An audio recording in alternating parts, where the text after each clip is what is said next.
Alors, bonjour à toutes, bonjour à toutes. Bienvenue, disciples, à notre chaîne. Nous continuons notre dynamique à la découverte de la parole. Et aujourd'hui, nous sommes rendus dans Genèse au chapitre 27. Genèse chapitre 27. Le récit dans ce passage que nous allons lire aujourd'hui nous parle un peu de la bénédiction que Isaac va donner à ses fils. Alors, dans le récit, on voit Isaac qui va appeler son fils Ésaü, qui l'aimait beaucoup, parce que ce dernier était chasseur et lui faisait des bons mets. Il va lui demander d'aller chasser de faire un mets qu'il va apprécier afin qu'il mange pour que son âme le bénisse. Son épouse Rebecca va entendre la conversation entre Isaac et Ésaü. Et pendant que Ésaü ira voilà, faire à la chasse, elle va demander à son frère cadet Jacob d'aller chercher un chevreau dans l'étable afin qu'elle puisse l'apprêter et que ce dernier se fasse passer pour Ésaü pour recevoir la bénédiction. Alors à ce niveau, à titre de rappel, pour ceux qui n'ont pas écouté la vidéo de Genèse chapitre 26, Rebecca savait que des deux enfants, c'est Jacob qui allait dominer sur l'aîné, parce que le Seigneur lui avait révélé qu'il y a deux nations dans ton ventre, cependant c'est le plus petit qui va dominer sur le plus grand. Donc peut-être que l'attitude de Rebecca ici est justement pour pouvoir faire en sorte que la volonté de Dieu s'accomplisse. Donc elle va demander à finalement à Isaac voilà, à Jacob, par exemple, pour moi, de préparer euh, le mets. Elle va déguiser Jacob en lui mettant voilà, des peaux d'animaux sur le corps, un peu comme euh, Esaïe, comme Esaü. Et Jacob va manger, il va apprécier le repas et ensuite il va bénir Jacob, pensant que ce dernier était Esaü. Plus tard, Esaü va arriver, il va apporter le repas préparé à son père, lui disant, voilà, papa, je suis arrivé, mange, lève-toi, mange et bénis-moi. Et son père euh, lui dira, mais je viens de te bénir. Et là, ils vont comprendre le poteau rose, à savoir que Jacob avait volé la bénédiction de Ésaü. Ésaü va pleurer. À chaud de l'âme, il va demander à son père de le bénir, mais son père ne pourra donner qu'une bénédiction qui traduit la volonté de Dieu entre lui et Jacob. Il va dire que lui, Ésaü, va être asservi à Jacob. Cependant, il pourra vivre par l'épée et se dégager du joug de son frère. Jacob va être très en, Ésaü, pardon, va être très en colère.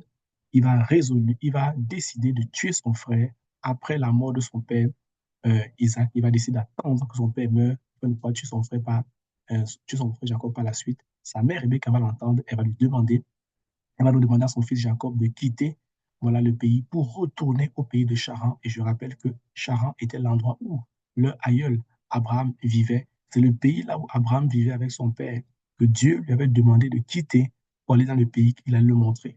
Et on voit que Jacob va retourner à Charan, là où Dieu avait dit à Abraham de quitter pour aller dans l'autre pays. Bref, c'est un retour aux sources. Elle le fait afin de préserver la vie de Jacob. Voilà un peu le chapitre voilà, se clôture un peu là-dessus. Quelles sont les leçons que vous et moi on peut tirer d'un tel texte?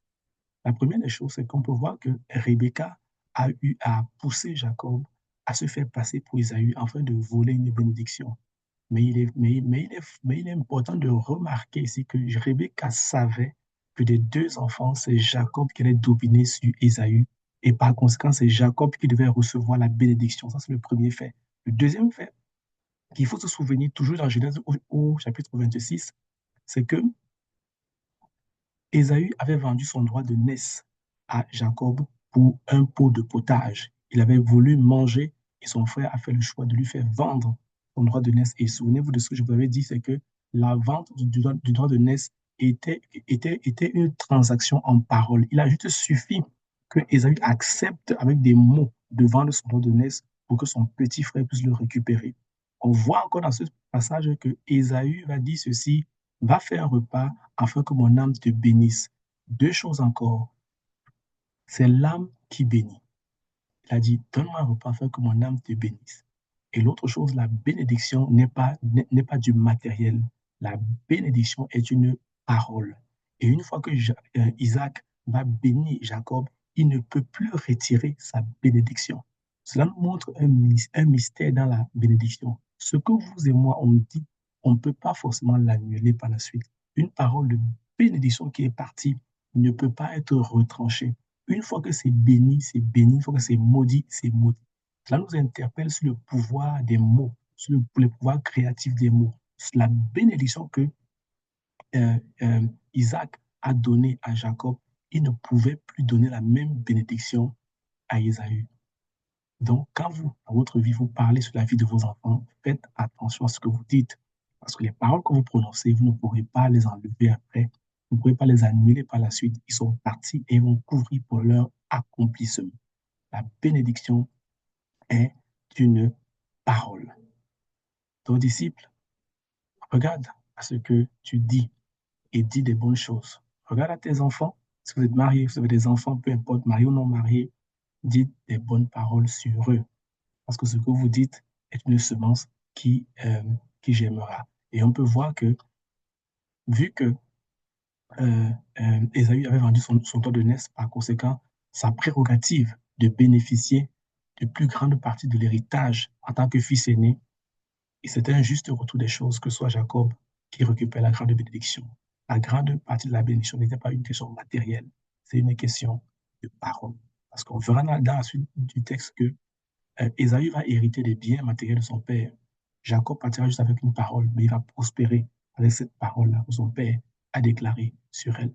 Donc, voilà, disciple, dis cette leçon-là, ajuste-toi par rapport à ça. Fais attention à tes relations avec tes parents, sur ce que ces derniers peuvent dire sur toi.